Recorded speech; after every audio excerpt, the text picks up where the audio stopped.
Hello guys! Welcome back to my channel. So guys, magluto ta karon og lauoy. Lauoy na binukid style. Ayan guys, may ginamos ako na nahingi doon sa kapitbahay namin guys. So, kaya pinarisan ko na rin ang ito guys. Nagtawag sa inyo sa amin alubati guys. At saka pulang kamuti tops. At saka may kuana ko diri guys. May kalahating kamatis lang kasi pang isahan lang tong luto ko guys. Kasi ako lang naman dito. So, nagpakulo na ako ng tubig. Ayan guys. So, lagay na natin yung charan! Isang paa. Parang konti na yung tubig guys. So, dagdagan natin ng isang kalahating baso. Dagdagan natin guys kasi parang ang konti lang. Ang lit-lit lang ng sabaw. So guys, ilagay na natin ito. Kamatis at saka luya pala yun guys. Ang suba natin ngayon guys is ginamos. Ito yung napaglakihan ko kasi guys na sundaan. Ito yung kinalakihan ko guys na sundaan. Tagalog ko. Ang hirap ang Tagalog.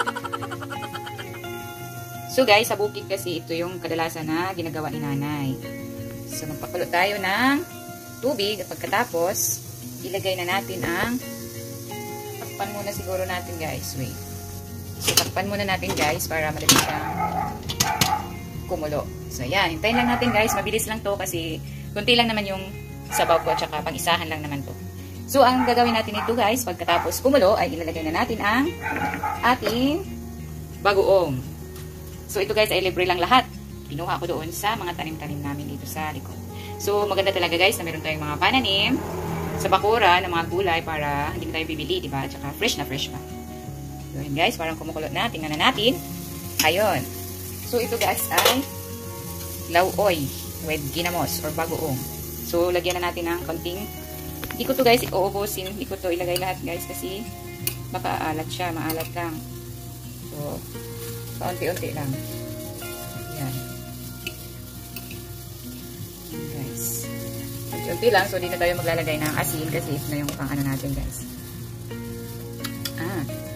Parang kulang siya guys. So, ilagay natin yung, meron akong nakuha isang sili doon sa likod rin.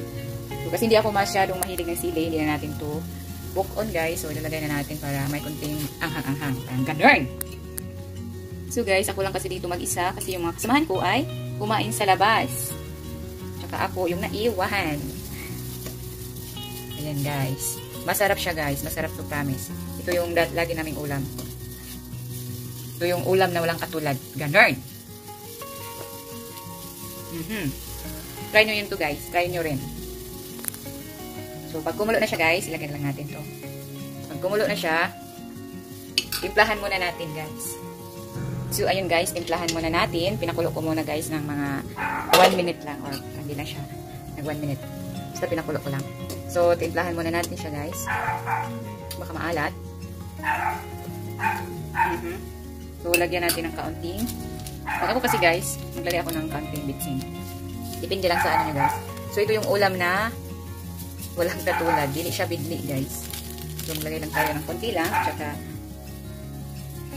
lagyan natin, guys, ng konting sabaw. Anong tawag sa inyo, guys? Una kasi ang tawag sa amin. Ayan. Tsaka, okay na siya, guys. Tikman muna natin uli. Okay na siya, guys. So, lagay na natin ang pwede na natin ito pagsabayin yung alubati at saka kamuti tabs. Kasi madali lang naman ito maluto guys. So, pagsabayin na natin ilagay lahat. Tsaka yung malunggay. Madali lang naman ito guys. Maluto. So, ito yung ulam namin guys lagi sa bukid. Kung mga maliit pa kami guys. Kaya hindi ko siya malilimutan. At tsaka, hinahanap-hanap ko rin ito guys. Sa ito ulam. So, lagay na natin ang malunggay. Ayan. So, takpan natin guys. Hintayin lang natin na malutong siya. Huwag na i-overcook guys para naman masustansya. So, ito yung pagkain ng nagda-diet. In short. So, takpan natin guys. May suka pala ako dito guys kasi bala ko sana lagyan siya ng suka pero hindi na lang nagbago ng isip ko. So, ayan. Hintayin lang natin guys ng mga ilang seconds lang. Siguro mga ano lang guys kasi hindi lang naman to. Parang isang pitik lang. Ayan. So, itong naiwan na tira na ginamos guys, bagoong, lagyan ko to ng suka at saka kalamansi kung meron pa doon sa left. So, ito yung partner ko dito sa ulam kong lauoy. Sa gulay kong lauoy. So, ayan guys. Kumulo na siya. Ayan na. So, guys. Okay na to guys. Luto na to siya. So, off na natin. Tsaka kakain na tayo guys. Tara!